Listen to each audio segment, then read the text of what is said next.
नमस्कार, आप सभी का स्वागत है हमारे चैनल में। तो दोस्तों जुड़ चुका हूं मैं यहां पर आप सभी के लिए जेटेट परीक्षा 2024-25 की तैयारी को लेकर के। तो जो भी शिक्षक बंधु जेटेट परीक्षा की तैयारी कर रहे हैं तो उनके लिए देखिए सबसे बड़ी महत्वपूर्ण बात क्या होगी कि देखिए पढ़ने के लिए सबसे पहले आपको सोचना पड़ता है कि किस पुस्तक को पढ़ें, कहाँ से नोट्स लें और क्या पढ़ें कि कम समय में अच्छा तैयारी करके यहाँ पर रिजल्ट ला सके, क्योंकि जेटेट परीक्षा बार बार आयोजित नहीं होती है और एक बार समय जाने के बाद दोबारा आपको नहीं मिलता है। तो इस कड़ी में हम आपके लिए बता देते हैं जेटेट परीक्षा के लिए अभी जो जैक एग्ज़ाम लेगी, ठीक है। और अभी देखिए जितना भी जैक एग्ज़ाम ले रही है आप सभी ने प्रश्न पत्र को देखा भी होगा, नहीं भी देखा होगा तो आपको मिल जाएगा, देख लीजिएगा। जेसीईआरटी किताब जो जैक सरकारी विद्यालयों में फ्री में पढ़ने के लिए देती है, वहाँ से भर भर के प्रश्न लेकर के आती है और यहाँ पर विद्यार्थी जो होते हैं बहुत ऊंचे स्तर की पढ़ाई की तैयारी करते रह जाते हैं और वो सभी यहाँ पर फ्लॉप करते हैं। और जो यहाँ पर जेसीईआरटी जैक की किताब का हूबहू प्रश्न पढ़ के चले जा रहे हैं उनका यहाँ पर रिजल्ट बहुत ही अच्छा हो रहा है, जिसका प्रमाण भी हमने यहाँ पर अभी जो परीक्षा हुआ उसका सभी को हमने यहाँ पर जो नोट्स मिला हुआ था, नोट्स दिए थे उसको हमने अंडरलाइन करके भी भेज दिया था। लगभग देखिए आपको यहाँ पर 80% 85% प्रश्न जो है आपके जेसीईआरटी जैक की किताब से हूबहू सिंपल प्रश्न भिड़े हुए थे। तो आपका जेटेट में भी आएगा, लेकिन अब आपकी बारी है कि आप क्या डिसाइड करते हैं, ठीक है। यदि आप कहीं से गाइड लेके पढ़ रहे हैं तो गाइड तो देखिए बहुत ही आपको कमज़ोर बना देगा, ठीक है। बहुत ज़्यादा पढ़िएगा बहुत कम आएगा। आप जेसीईआरटी किताब का अगर आपके पास समय है तो नोट्स बनाइएगा, और यदि नोट्स नहीं बना पाते हैं तो देखिए हम आपके लिए इसी कड़ी पर काम करते हैं। हम आपको सारे नोट्स पीडीएफ और वीडियो यहाँ पर जेसीईआरटी जैक के किताब का हर चैप्टर क्लास 6 से लेकर के 11 तक, अभी 10 तक तो देखिए कंप्लीट है, 11 का बन रहा है, 10 तक से ही आपका ऐसे जेटेट परीक्षा में रहेगा। तो 10 तक का 100% कंप्लीट नोट्स हर चैप्टर से मिलेगा। और अभी हर जिस चैप्टर से आएगा अगर एग्जाम में प्रश्न तो उस चैप्टर से वहाँ से प्रश्न आपके एग्जाम में रहेगा ही रहेगा। तो ये हैंड रिटेन नोट्स है, आपको अब पूरा अंदर से निचोड़ करके बनाया गया है। इसकी प्रामाणिकता भी हो गई है अभी परीक्षा में बहुत हद तक, यानी 85-90% प्रश्न उसी नोट से भिड़े भी थे। तो आप सभी देख भी लिए होंगे। जो शिक्षक अभी तक नहीं जुड़े हैं आप जुड़ जाइएगा, हैंड रिटेन नोट्स लेकर के जरूर पढ़ लीजिएगा। अभी आपको सिर्फ यदि 1 से 5 शिक्षक की तैयारी कर रहे हैं तो 500 रुपये में आपको यह मिलेगा, और 6 से 8 शिक्षक की तैयारी कर रहे हैं तो यह आपको 500 रुपये मिलेंगे। और दोनों शिक्षक अगर एक साथ जुड़ देंगे तो उनको सिर्फ 700 रुपये में यहाँ से हम प्रोवाइड करते हैं ये सारे नोट्स, और उसके साथ साथ फ्री क्लासेज भी रहती है, ठीक है। तो क्लासेज भी आपको है, नोट्स भी आपको है, उसमें बात करने की सुविधा भी है, जिससे आप 100% यहाँ से स्कोर करेंगे। चलिए चलते हैं आगे। हम आपके लिए यहाँ पर एसएसटी जीएस का प्रैक्टिस सेट 56 लेकर के आए हुए हैं, ठीक है। इसके पहले आपने यदि 1 से 55 तक का प्रैक्टिस सेट नहीं देखा है तो आप सभी को अवश्य देख लीजिएगा, क्योंकि यह जेसीईआरटी जैक के किताब का बना हुआ है, ठीक है। बाहर का इसमें कोई भी प्रश्न इंक्लूड नहीं किया गया है। ये आपके लिए बहुत ही महत्वपूर्ण होगा और यहाँ से बहुत ज़्यादा प्रश्न आपके एग्जाम में टैली करेंगे, यानी एग्जाम में आएगा ही आएगा, ठीक है। तो यदि आप 1 से 5 के शिक्षक हैं तो यह आपके लिए जीएस सेक्शन के अंतर्गत काम करेगा, और 6 से 8 के शिक्षक की तैयारी आप कर रहे हैं तो यह आपके लिए एसएसटी, ठीक है, सामाजिक विज्ञान और भाषा शिक्षक दोनों के लिए ही काम करेगा, ठीक है। तो आप सभी तीनों प्रकार के शिक्षक जुड़ करके अवश्य तैयारी कर लीजिएगा। जिनको भी वीडियो मिलता है मोबाइल नंबर दिया गया है, तुरंत यहाँ से संपर्क करके आप सारा नोट्स पीडीएफ और क्लासेज के लिए जुड़ जाएंगे, क्योंकि यहाँ से जेटेट में 100% आपका स्कोर पासिंग मार्क्स आएगा ही आएगा। बाहर का कोई भी प्रैक्टिस सेट का नहीं काम करेगा, ठीक है। चलिए, प्रश्न है बिरसा राज का प्रतीक दिया गया है। प्रश्न यही आया हुआ था, बिरसा राज का प्रतीक चिन्ह, ये जेएसएससी में पूछा गया था और दरोगा परीक्षा में पूछा गया था, ठीक है। झारखंड राज्य में ये प्रश्न निकल के आ चुका है। सफ़ेद झंडा, लाल झंडा, काला झंडा या कोई नहीं, ठीक है। तो बिरसा राज का प्रतीक चिन्ह जो है आपका वो सफ़ेद झंडा है। बिरसा राज का प्रतीक चिन्ह क्या है? सफ़ेद झंडा है, याद रख लीजिएगा, ठीक है। बिरसा मुंडा की मृत्यु कैसे हुआ, ठीक है। बिरसा मुंडा की मृत्यु कैसे हुआ? हैजा, कैंसर, बुखार या कोई नहीं, ठीक है। देखिए, यहाँ पर बिरसा मुंडा की मृत्यु से संबंधित अनेक प्रकार के तथ्य सामने आते हैं, लेकिन जो किताब में क्लियर किया गया है, क्लियर जो किताब में आपको किया गया है उसमें मुख्य रूप से बताया गया है हैजा के कारण उनकी मृत्यु हुई थी, ठीक है। हैजा के कारण उनकी मृत्यु हुई थी, ये बताया गया है। ये भी प्रश्न आपका जेटेट में भी आया हुआ ही प्रश्न है, ठीक है। झारखंड शिक्षक पात्रता परीक्षा में प्रश्न पूछा गया है बिरसा मुंडा। तो बिरसा मुंडा से एक प्रश्न होगा। आप सभी को बिरसा मुंडा को और भी डिटेल्स में चाहिए तो देख सकते हैं, लेकिन ये ऑथेंटिक है। मान लीजिए कि आपको अगर किसी भी तरह गलत भी होती है तो आप इसका रिपोर्टिंग जो है आंसर की के रूप में कर सकते हैं, ठीक है। तो बिरसा मुंडा की मृत्यु कैसे हुई? तो बिरसा मुंडा की मृत्यु हैजा के कारण हुआ था, ठीक है। चलिए, अगला है संथाल विद्रोह शुरू हुआ, संथाल विद्रोह कब शुरू हुआ था ये आपको बताना है, ठीक है। 30 जून 1855 ईस्वी, 30 मई 1862 ईस्वी, 30 अगस्त 1872 ईस्वी या 29 अप्रैल 1952 ईस्वी कब हुआ था, ठीक है। तो 30 जून 1855 ईस्वी को यह शुरू हुआ था। संविधान के किस अनुच्छेद के तहत 14 से कम उम्र के बच्चों को बाल मजदूरी कराना दंडनीय अपराध है, ठीक है। प्रश्न देख रहे हैं ना, प्रश्न देख रहे हैं, ये प्रश्न जेटेट का पूछा गया प्रश्न है, ठीक है, झारखंड में। और देखिए ये सब कहाँ से निकल के आ रहा है, सिर्फ JCERT जैक के किताब में देखिए छोटा छोटा प्रश्न सब मिला हुआ है, और ये सब प्रश्न आपको कहीं देगा नहीं प्रैक्टिस सेट में, ठीक है। तो प्रश्न आया हुआ प्रश्न है, अब देख लीजिएगा, इसी तरह का प्रश्न आपको पूछा जाएगा और आपको यहीं से मिलेगा। अनुच्छेद 21, अनुच्छेद 22, अनुच्छेद 24 या कोई नहीं, ठीक है।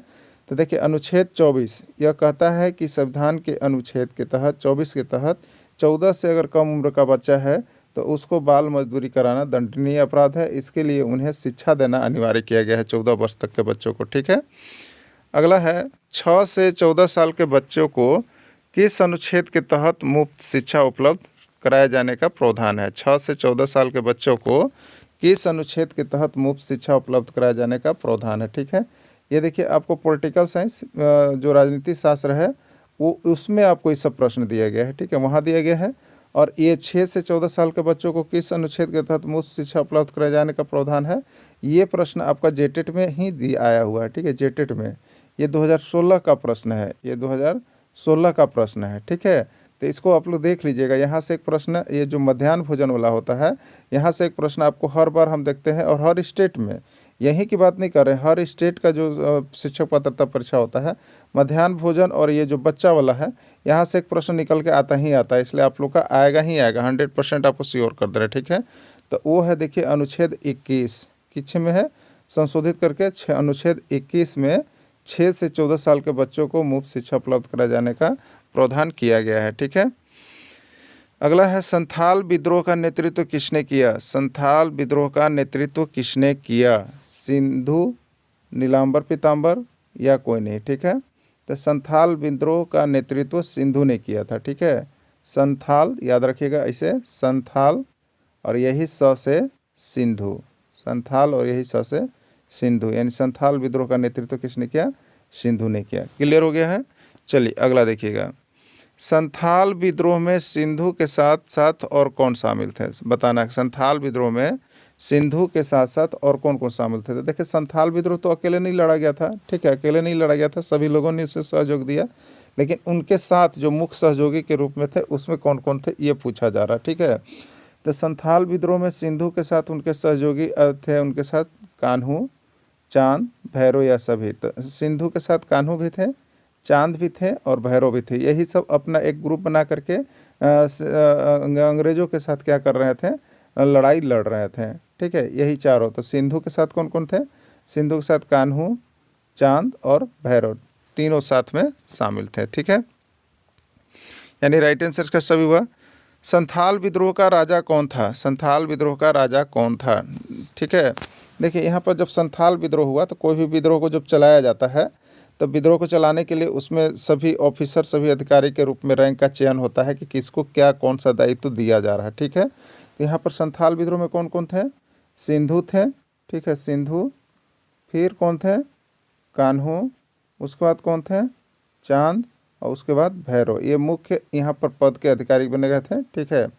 ये सिंधु कौन थे, राजा, देखिए पद इसी तरह से दिया गया था, याद रखिएगा, सिंधु, कान्हू, चांद, भैरव, इसी तरह से याद रखिएगा, ठीक है। नाम को ऊपर नीचे मत कीजिएगा, नाम को ऊपर नीचे कीजिएगा तो फिर आपको पद में प्रॉब्लम हो जाएगा। देखिए सबसे ऊपर राजा हो गया, राजा के नीचे जो है मंत्री थे, और मंत्री के नीचे कौन रहेगा, प्रशासक रहेगा, अधिकारी रहेगा, और अधिकारी के नीचे कौन रहेगा, सेनापति रहेगा, ठीक है। तो ऐसे याद है, सिंधु को राजा का पद दिया गया था, कान्हू को मंत्री का पद दिया गया था, चांद को प्रशासक का पद दिया गया था, और भैरव को सेनापति बनाया गया था। ऐसे याद रख लीजिएगा, ये पद को आप लोग याद रख लीजिएगा, ठीक है। तो यही इसका पद दिया गया था। ये किसके लिए था, संथाल विद्रोह के लिए आपको बनाया गया था इस तरह का पद कि मिल करके लोग काम कर सके और उनकी बातों को समझ सके, ठीक है। चलिए हो गया यहाँ पर। देखिए नीचे नोट्स भी आपको हम बना ही दिए हैं, ठीक है। नोट्स भी, राजा किसको कहा जाता था, सिंधु को, मंत्री किसको कहा जाता था, कान्हू को, चांद को प्रशासक और भैरव को सेनापति। यही सी चीज़ को हमने ऊपर लिख भी दिया आपको, ठीक है, और समझा भी दिया। तो इस तरह से पद बना करके लोग यहाँ पर जो है संथाल विद्रोह के लड़ाई कर रहे थे, ठीक है। अगला है ईरान का नेपोलियन कहा जाता है। ईरान का नेपोलियन किसको कहा जाता है? नादिर शाह, अहमद शाह, पद्दम शाह या कोई नहीं, ठीक है। तो ईरान का नेपोलियन किसको कहा जाता है आपको बताना है। ईरान का नेपोलियन जो है नादिर शाह को कहा जाता है। ईरान का नेपोलियन नादिर शाह को कहा जाता है, ठीक है। ईरान का नेपोलियन किसको कहा जाता है? नादिर शाह को। याद रखिएगा, प्रश्न बहुत ही MVVI है और बहुत बार ये प्रश्न आपके एग्जाम में निकल के आया हुआ है, ठीक है। ईरान का नेपोलियन नादिर शाह को कहा जाता है। शाहजहां का बनाया हुआ तख्ते हाउस और कोहिनूर हीरा को लूटकर भारत से ईरान कौन ले गया? शाहजहां का बनाया हुआ तख्ते हाउस और कोहिनूर हीरा को लूटकर भारत से ईरान कौन ले गया? नादिर शाह, अहमद शाह, पद्दम शाह या कोई नहीं, ठीक है। तो देखिए, शाहजहां का जो बनाया हुआ तख्ते हाउस और कोहिनूर हीरा था उसको लूटकर भारत से ईरान नादिर शाह ले गया था। कौन ले गया था? नादिर शाह ले गया था। झारखंड की पहली नागपुरी फिल्म, झारखंड की पहली नागपुरी फिल्म कौन थी? सोना कर नागपुर, प्रीति, जूही आजा, रमेश आया, ठीक है। तो झारखंड की पहली नागपुरी फिल्म, दो चीज़ याद रखिएगा, एक पहली ये नागपुरी फिल्म का रहा है और एक कह सकता है कि पहली फिल्म कौन थी। दोनों तरह का प्रश्न आपके एग्जाम में आया हुआ है, झारखंड के एग्जाम में हर बार ये आता है। तो झारखंड की पहली नागपुरी फिल्म अलग हो गया और झारखंड की पहली फिल्म अलग हो गया। दोनों प्रश्न यहाँ पर हमने दिया है, अभी आएगा आपको, ठीक है। तो झारखंड की पहली नागपुरी फिल्म कौन थी? तो ये हो जाएगा आंसर सोना कर नागपुर। क्या हो जाएगा? सोना कर नागपुर झारखंड की पहली नागपुरी फिल्म थी। झारखंड का पहला फिल्म कौन है? झारखंड का पहला फिल्म कौन है आपको बताना है। प्रेमालाप, केवटलाल, नाची से बाची या कोई नहीं, ठीक है। तो झारखंड का पहला फिल्म है आपको नाची से बाची। कौन है? नाची से बाची झारखंड का पहला फिल्म है। झारखंड फिल्म नीति को लागू किया गया। झारखंड फिल्म नीति को लागू कब किया गया? 2012 ईस्वी, 2013 ईस्वी, 2014 ईस्वी, 2015 ईस्वी, ठीक है। झारखंड फिल्म नीति को लागू कब किया गया, यही है आपका। देखिए, झारखंड फिल्म नीति को लागू कब किया गया ये बताना है आपको। 2012, 2013, 14 या 15। तो झारखंड फिल्म नीति को लागू जो किया गया वो आपको 2015 ईस्वी में झारखंड फिल्म नीति को झारखंड सरकार की तरफ से लागू किया गया है। नीलांबर और पीताम्बर ने अंग्रेजों से बदला लेने के लिए किस थाना पर आक्रमण किया था? देखिए, नीलांबर पीताम्बर जो आंदोलन हुआ था, उन्होंने अंग्रेजों से बदला लेने के लिए किस थाना पर आक्रमण किया था? लेस्लीगंज थाना, शाहपुर थाना, पांकी थाना या कोई नहीं, ठीक है। तो नीलांबर पीताम्बर ने अंग्रेजों से बदला लेने के लिए ये आपको शाहपुर थाना पर हमला किया था। कहाँ पर हमला किया था? शाहपुर थाना पर हमला किया था, ठीक है। अगला प्रश्न है, शाहपुर थाना किस जिला में पड़ता है? तो देखिए, नीलांबर पीताम्बर जो हुआ था ये आपको आंदोलन, वो वहाँ कहाँ के क्रांतिकारी लोग थे? तो वो सही पलामू के थे, ठीक है। और पलामू के थे तो वो पलामू में ही किया गया था, ठीक ना। तो शाहपुर थाना किस जिला में पड़ता है?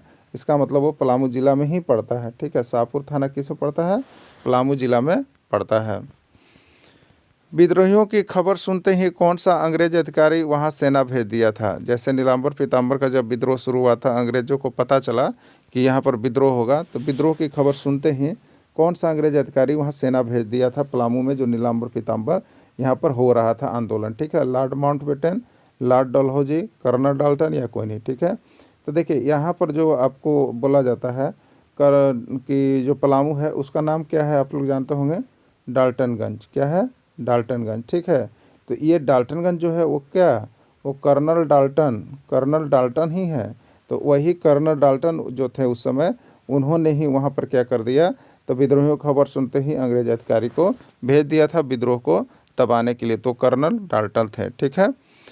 लोकतंत्र का अर्थ होता है, लोकतंत्र का अर्थ होता है, प्रश्न आपका ये जेटेट में पूछा गया प्रश्न है, ठीक है। जेटेट में आया हुआ प्रश्न है कि लोकतंत्र का अर्थ क्या होता है? जनता का शासन, राजा का शासन, सेना का शासन, यह सभी, ठीक है।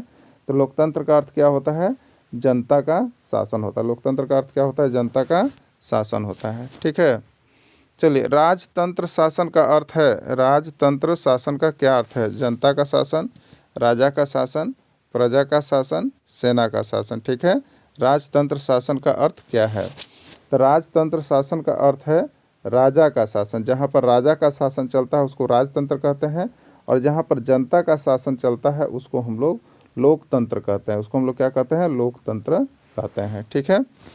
अब देखिएगा, भारत में किस प्रकार का चुनाव होता है। ये चुनाव दोनों तरह का आपको याद रखना है, प्रश्न आता है। भारत में किस प्रकार का चुनाव होता है। प्रत्यक्ष लोकतांत्रिक चुनाव, अप्रत्यक्ष लोकतांत्रिक चुनाव, प्रत्यक्ष अप्रत्यक्ष दोनों, या कोई नहीं। ठीक है, तो भारत में जो चुनाव होता है वो अप्रत्यक्ष पद्धति से होता है। अप्रत्यक्ष पद्धति से लोकतांत्रिक चुनाव होता है भारत में। ठीक है, अप्रत्यक्ष लोकतांत्रिक चुनाव होता है। अप्रत्यक्ष लोकतंत्र में जनता मतदान के द्वारा अपने प्रतिनिधियों को चुनती है। ठीक है, हाथ खड़ा करके नहीं करती है। स्विट्जरलैंड में किस प्रकार चुनाव होता है। स्विट्जरलैंड में किस प्रकार का चुनाव होता है आपको बताना है। प्रत्यक्ष चुनाव, अप्रत्यक्ष चुनाव दोनों, या कोई नहीं। ठीक है, तो स्विट्जरलैंड में जो चुनाव होता है वो किस प्रकार का होता है। तो स्विट्जरलैंड में आपको जो है प्रत्यक्ष चुनाव होता है। वहाँ पर कौन सा चुनाव होता है, प्रत्यक्ष चुनाव होता है स्विट्जरलैंड में। क्लियर।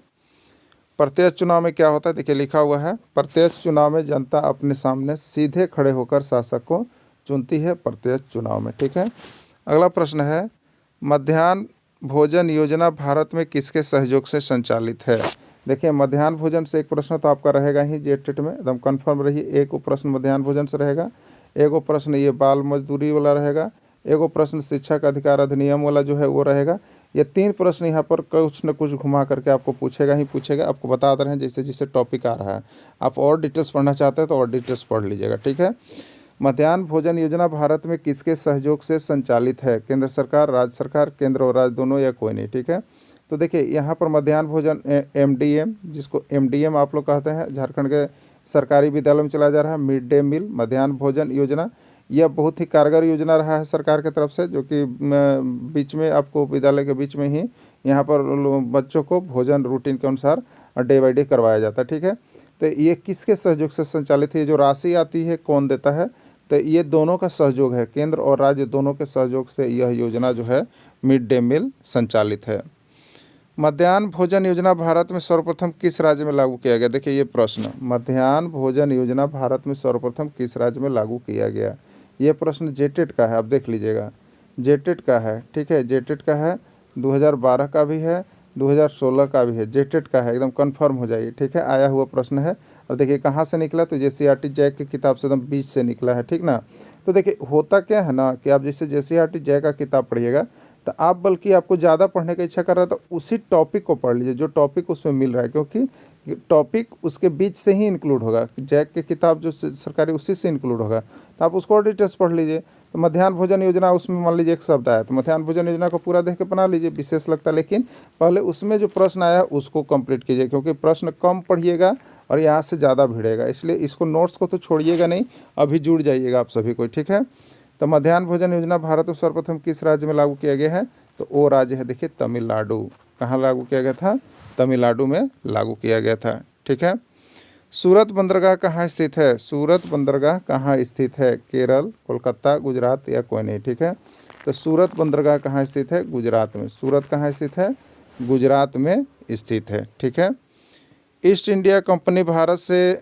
चीज़ें खरीदती थी और कहाँ भेजती थी। ईस्ट इंडिया कंपनी जो भारत आई थी 1600 ईस्वी में, वो कंपनी भारत से चीज़ें खरीदती थी। ठीक है, भारत में था, और वो बेचता कहाँ था अपना सामान को, तो वो इंग्लैंड और यूरोप, ब्रिटेन एवं इंग्लैंड, ऑस्ट्रेलिया या नीदरलैंड, कहाँ बेचता था, तो इंग्लैंड और यूरोप के बाज़ारों में जाकर बेच देता था। कहाँ बेचता था, इंग्लैंड और यूरोप के बाज़ार में जाकर के बेचता था। पुर्तगाली जब पहली बार भारत आया तो सर्वप्रथम कहाँ डेरा डाला। पुर्तगाली कहाँ सर्वप्रथम आए थे, कामलक, कामातार, कालीकट, या कोई नहीं। ठीक है, तो पुर्तगाली जब आए थे, जिसमें पुर्तगाल निवासी वास्को डी गामा, तो सबसे पहले कहाँ, तो कालीकट बंदरगाह पहुंचा था। कहाँ पहुंचा था, कालीकट बंदरगाह पर इन्होंने डेरा डाला था। ठीक है, कालीकट याद रखिए, केरल के तट कालीकट पर डेरा डाला था। अंतर्राष्ट्रीय नशा निरोधक दिवस प्रत्येक वर्ष मनाया जाता है कब। 25 जून, 26 जून, 27 जून, 28 जून, या कोई नहीं। ठीक है, तो अंतर्राष्ट्रीय नशा निरोधक दिवस जो है वो आपको 26 जून को मनाया जाता है। कब मनाया जाता है, 26 जून को मनाया जाता है। साइलेंट किलर के नाम से किसको जाना जाता है। साइलेंट किलर के नाम से किसको जाना जाता है आपको बताना। देखिए यही प्रश्न बहुत MPVI प्रश्न है। इस साइलेंट किलर अभी बार बार प्रश्न आपको छप रहा है। धूम्रपान को, गंजापान को, दारू पीने को, या कोई नहीं। ठीक है, तो साइलेंट किलर किसको कहते हैं, धूम्रपान को कहते हैं। धूम्रपान करने वाले को साइलेंट किलर के नाम से हम लोग जानते हैं। विश्व तंबाकू निषेध दिवस कब मनाया जाता है? विश्व तंबाकू निषेध दिवस कब मनाया जाता है? 21 मई, 25 मई, 31 मई या कोई नहीं, ठीक है। तो विश्व तंबाकू निषेध दिवस जो है वो 31 मई को मनाया जाता है। किसको कब मनाया जाता है? 31 मई को मनाया जाता है। झारखंड में मानव तस्करी को रोकने के लिए AHTU गठित किया गया है। एंटी ह्यूमन ट्रैफिक यूनिट लागू किया गया है। देखिए एक प्रश्न था, ये पूछा गया है AHTU क्या है, ये भी पूछता है ना, ये नया प्रश्न बन गया है, इसलिए इसको याद रखिएगा। AHTU क्या है, ठीक है। तो ए क्या हो गया? ए से एंटी, एच से ह्यूमन और टी से ट्रैफिकिंग और यू से यूनिट, ठीक है, यूनिट, ठीक है। तो एंटी ह्यूमन ट्रैफिक यूनिट गठित किया गया है मानव तस्करी को रोकने के लिए। तो इस तरह आप डेली यहाँ पर 6 बजे, अभी देखिए टाइम चेंज कर दिया गया है, अब आप 6 बजे यहाँ पर डेली जुड़ करके प्रैक्टिस कर सकते हैं। और जो शिक्षक अब तक वार्षिक प्रीमियम जमा नहीं किए हैं तो उनको 15 तारीख से यहाँ पर जो है आपका नाम कट जाएगा, ठीक है, इसलिए आप सभी कर लीजिएगा। धन्यवाद।